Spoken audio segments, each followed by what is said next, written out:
Welcome. In this session, we'll learn what is a phasor. Okay, so a phasor is a complex number. Phasor is simply a complex number that represents the amplitude and phase of a sinusoid. So it's a complex number that represents amplitude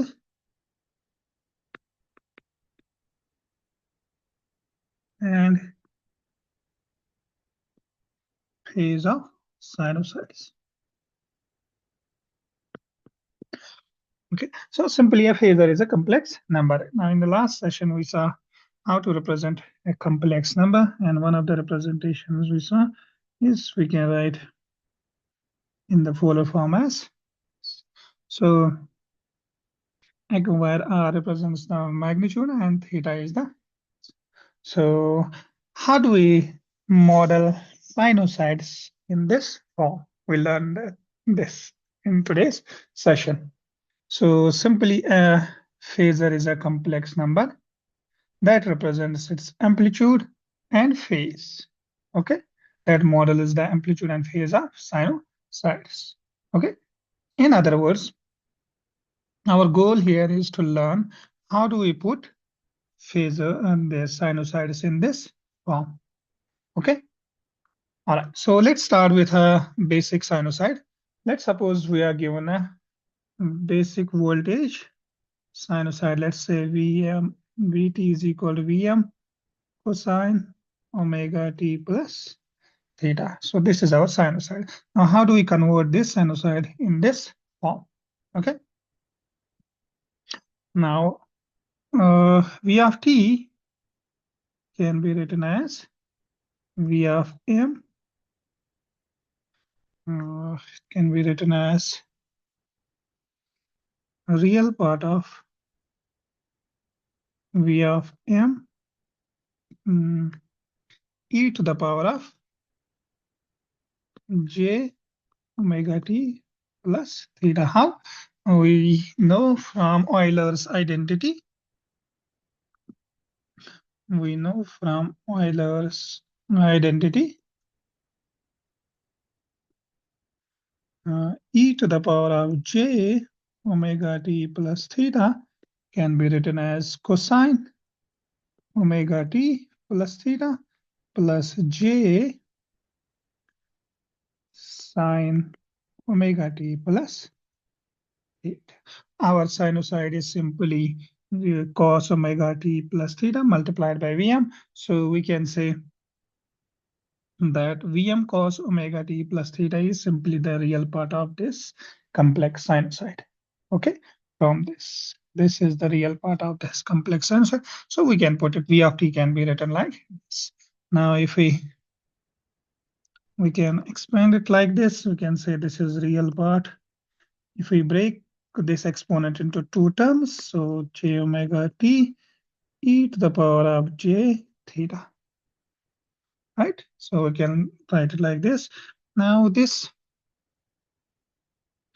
can be written as the real part of Vm e to the power of j theta, then j omega t.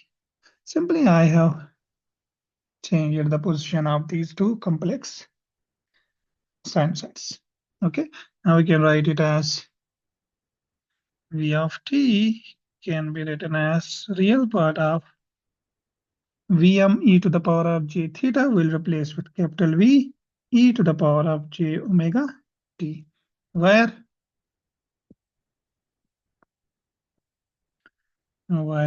capital V is simply equal to Vm e to the power of j theta.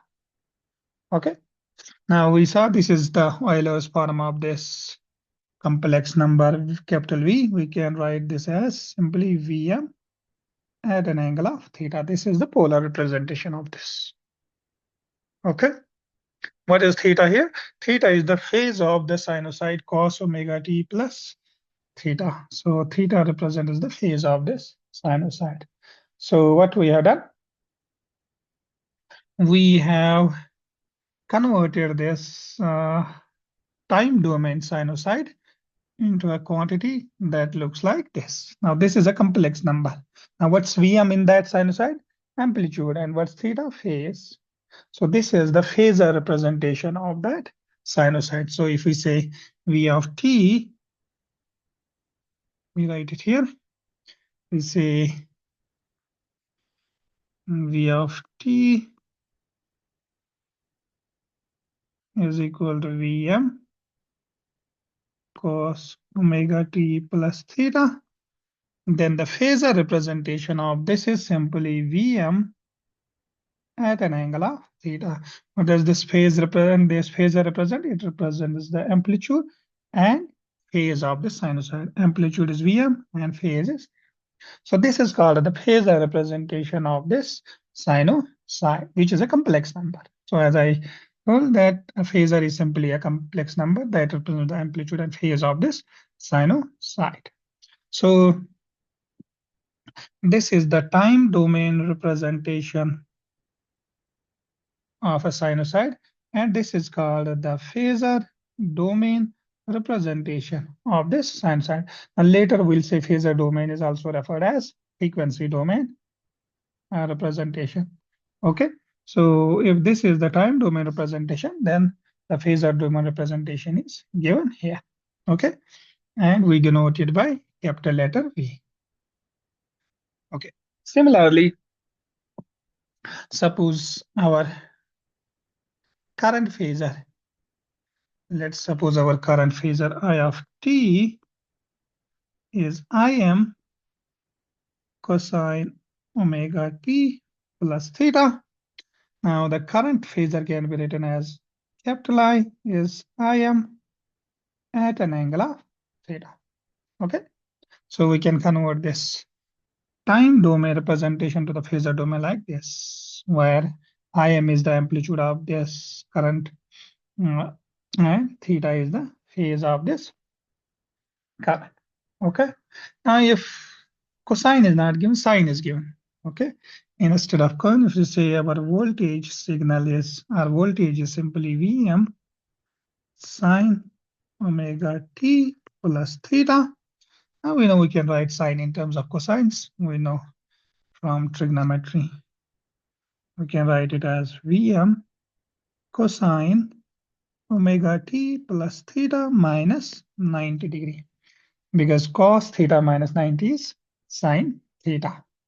Okay, so what will be the phasor representation of this? We simply write the phasor representation is simply V will be equal to simply capital V is the phasor, will be equal to Vm at an angle of theta minus 90 degree. Which part do we drop in the phasor representation? Omega t part. Okay, we drop this. Similarly, if our current phasor, so if I of t is given as Im sine omega t plus theta, then we can write this using trigonometric ratios. We can write it as Im cosine of omega t plus theta minus 90 degree. Here phase is theta minus 90 degree. Okay, so we can write it as the I phasor is given by I is equal to Im is the amplitude at an angle of phase here is theta minus 90 degree. Now remember, omega t forms the phase. So whatever is multiplied by t is called the frequency of the signal.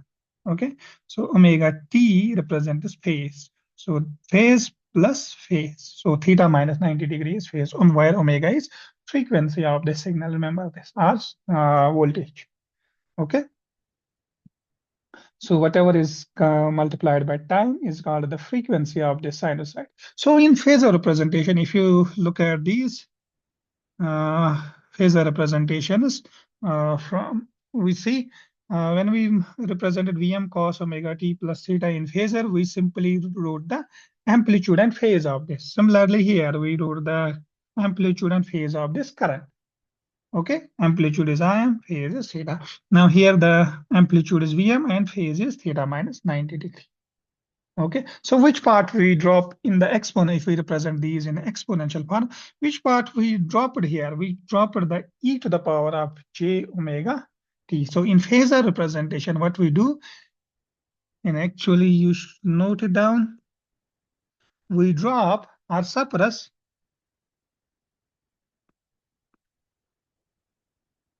the e to the power of j omega t term. Okay, that is referred as the frequency part of the sinusoid. So frequency part is suppressed from that. Okay.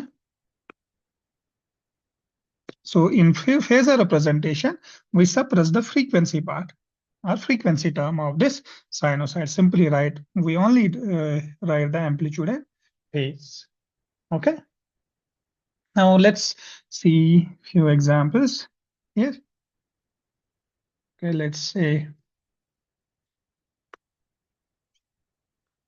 suppose our sinusoid is v of t is 100 cos omega t. Let's say omega t is 500 t minus 45 degrees.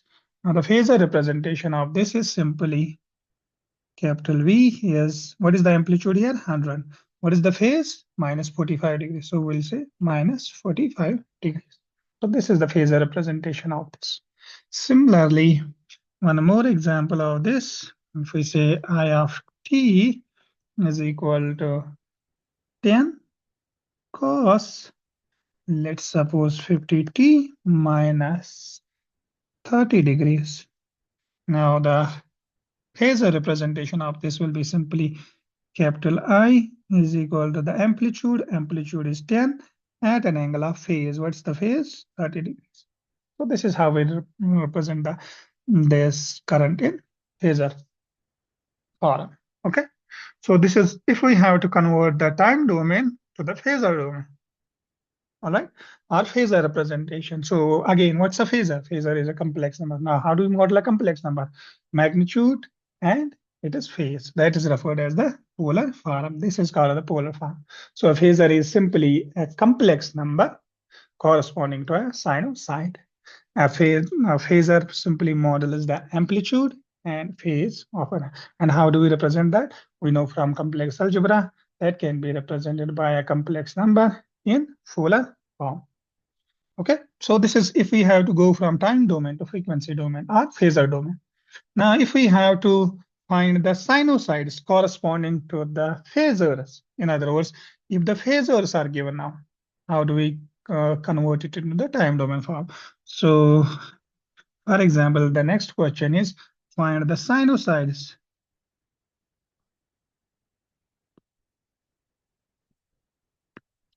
corresponding to the following phasors.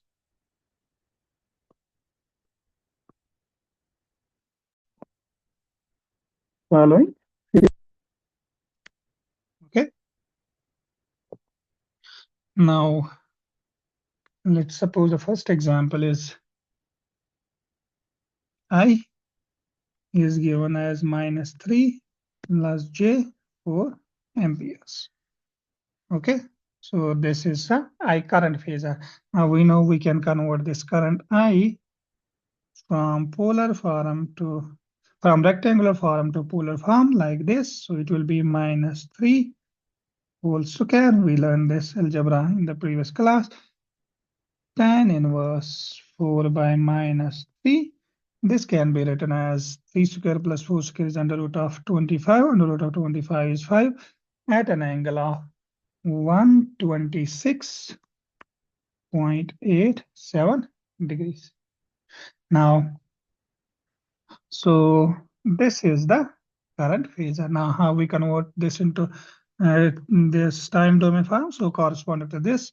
Now, 5 model is the amplitude of the sinusoid. So we say 5 cosine of omega t. Since we don't know the frequency, so we'll write it omega t.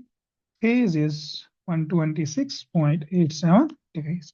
If frequency is given, If FR omega is given, you can write the value here. Okay, so this is the sinusoid corresponding to this phasor. Similarly, let's take one more example. Let's suppose